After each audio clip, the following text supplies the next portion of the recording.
All right. Then I turned and lifted up mine eyes and looked, and behold, a flying roll, a Megillah. And he said unto me, What seest thou? And I answered, I see a flying Megillah, a roll. The length thereof is 20 cubits, and the breadth thereof is 10 cubits. Now, if we do the math on this, that works out to be 34.3 feet long. There's 20.6 inches per cubit. And if you want to figure out the diameter, you can do the math, and it comes out to be about 5.5 feet in diameter. This flying Megillah.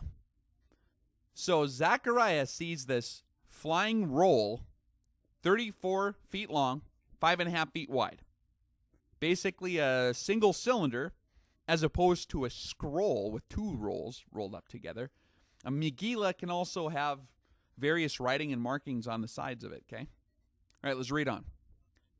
Then said he unto me, This roll, or this Megillah, is the curse that goeth forth over the face of the whole earth.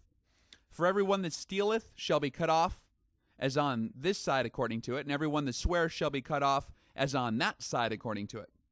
I will bring it forth, saith the Lord of hosts, and it, this flying roll, shall enter into the house of the thief, and into the house of him that sweareth falsely by my name. And it shall remain in the midst of the house, and shall consume it with the timber thereof and the stones thereof. Okay. So far we have this 34-foot-long flying Megillah that flies through the air and kills people by slamming into their houses and consuming even the stones thereof. And it leaves a residue. Okay, let's read on. Then the angel that talked with me went forth, and said unto me, Lift up now thine eyes, and see what this is that goeth forth. You see, Zecharia would have known what a Megillah was. He read them all the time. This was obviously something new to him that looked sort of like a Megillah. And I said, What is it? And he said, This is an ephah that goeth forth. Okay, this Megillah is delivering a 40-liter container of some kind, an ephah.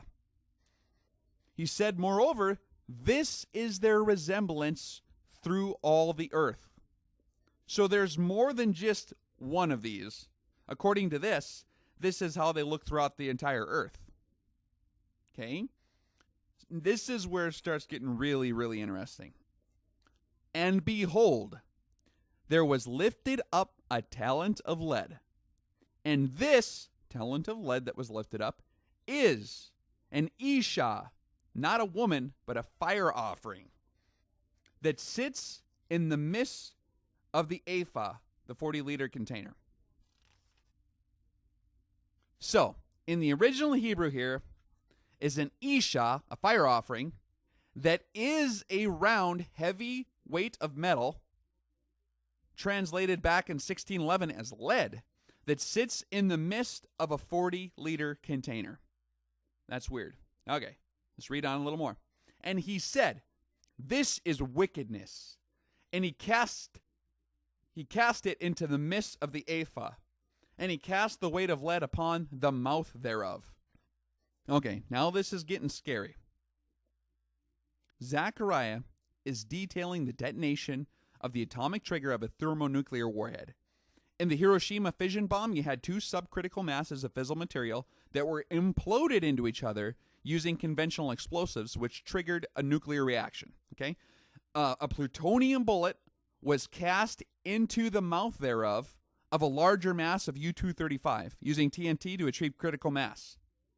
There's no Hebrew word for uranium-235. So the closest possible way Zecharia could have described this would have been as lead. Uranium actually turns into lead as it encounters radioactive decay. This fission device Zecharia described here itself is an atomic bomb, the likes of which is also available to be used as the atomic trigger for larger thermonuclear fusion bombs like the H-bomb. Also, nuclear warheads are typically encased in lead or beryllium to contain stray neutrons during detonation and also protect the handlers that come close to the weapon. But that's not all. It goes on even farther. I think it's verse 9 here. Then lifted I up mine eyes, and looked, and behold, there came out 2 ephah fire offerings.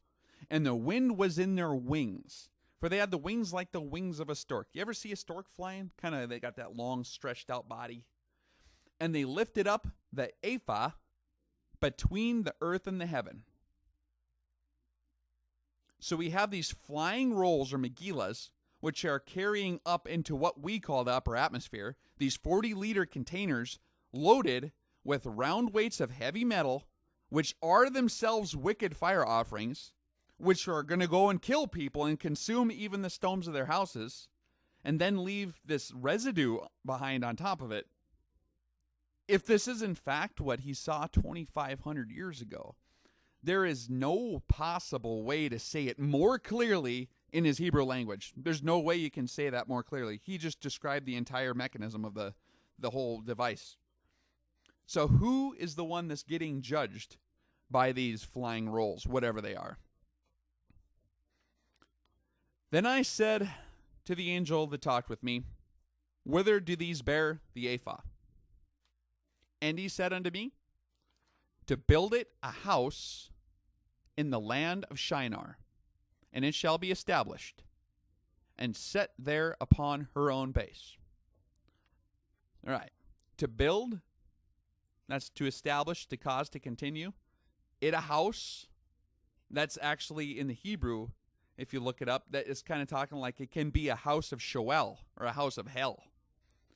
And it can be established, or it shall be established. Set up, erect, set upright, like you would set a vase upright. And set, that's to lay down or deposit, actually.